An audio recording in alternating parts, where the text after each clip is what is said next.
Okay, so I have in my possession a Teckel Sprinker frog, and I'm gonna go use it.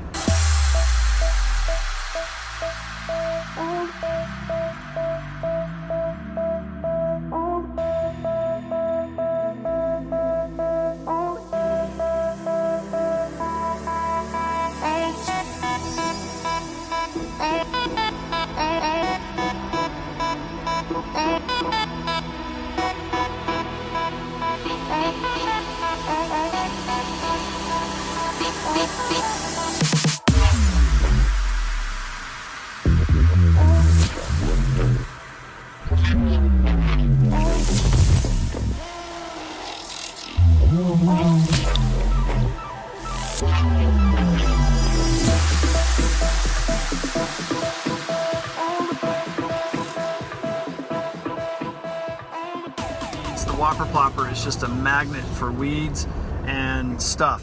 So the Teckel Sprinker frog, what makes it special is that it's a frog and it's weedless, so the hooks don't get stuck in all the grime. But it has a tail that plops much like the whopper plopper. So I'm pulling up to a pond that I have fished at before.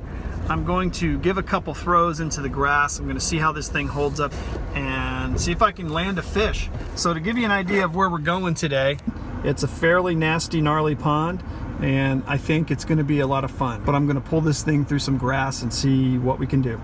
You can see the grass and the weeds that this pond has, and a lot of times I can't swim. Thank you, airplane. So a lot of times it's hard to swim a frog through there. So this is the Teckel honker frog. I'm going to swim that one second.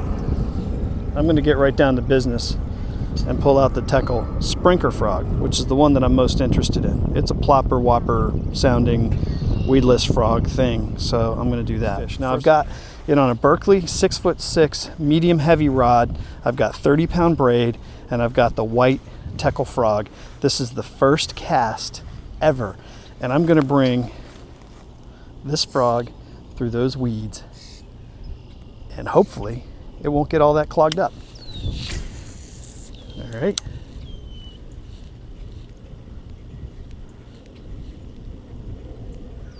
So far, so good. I like it. Like a champ. Now, it doesn't plop as consistently as the plopper, first thing I've noticed. So, let's bring it across the open water. Yeah, it's a little bit inconsistent with the plop, but it does do it. And the thing is, I'm walking right through that grass like it's nothing.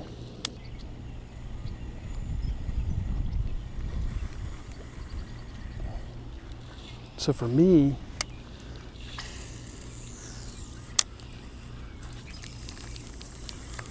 this thing is not burning.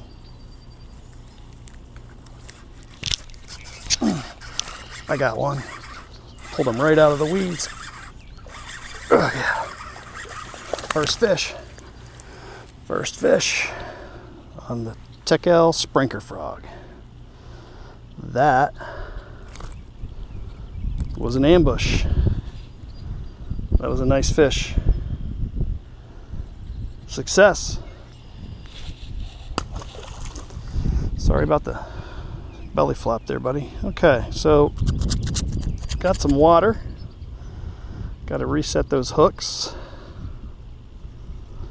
Pulled him right up out of the mud. I would never, ever, ever have been able to do that with a whopper plopper. I mean, I literally caught this fish 12 inches off the bank.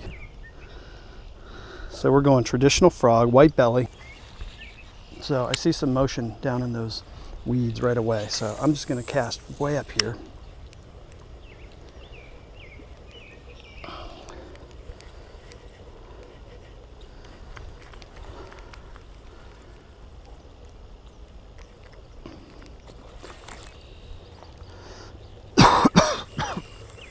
He missed it.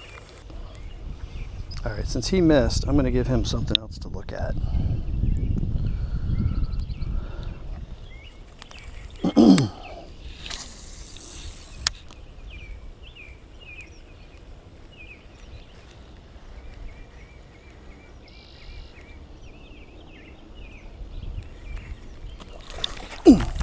Good God, that was a blow up and a half. Missed it again.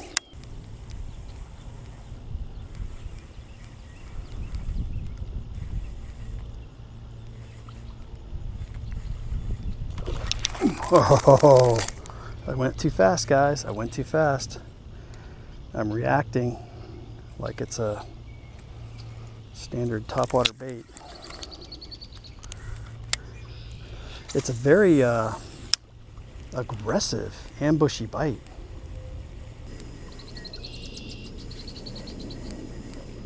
Ooh. Ooh. Just going a little too fast there. These fish are trying for it. Look at that. See if I can get it back out there. They missed this one.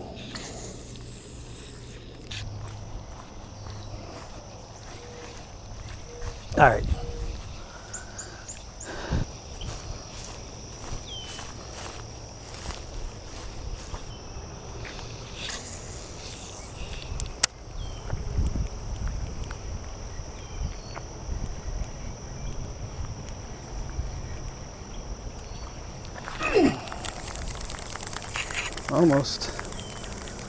Almost. I think my fears of the Sprinker frog are kind of coming true, from the sense that I was worried about my ability to set the hook on a frog. And it's probably the fact that I've never really fished frogs and I don't know how to work the hook set. I think what needs to happen is you have to let the fish take the frog down and feel a little bit of weight on your line and then set the hook. I don't think it's an instantaneous hook set like I usually do with the whopper plopper, where I just immediately start resisting as soon as that thing gets blown up on. I do think the fish are coming a little behind it sometimes. I think they come up out of the weeds and they hit it with their nose. I don't think it's all my fault, but I do think that I'm not helping my situation. I think I would have one or two more fish today had I been able to set the hook properly, because I did have a couple of really nice hits.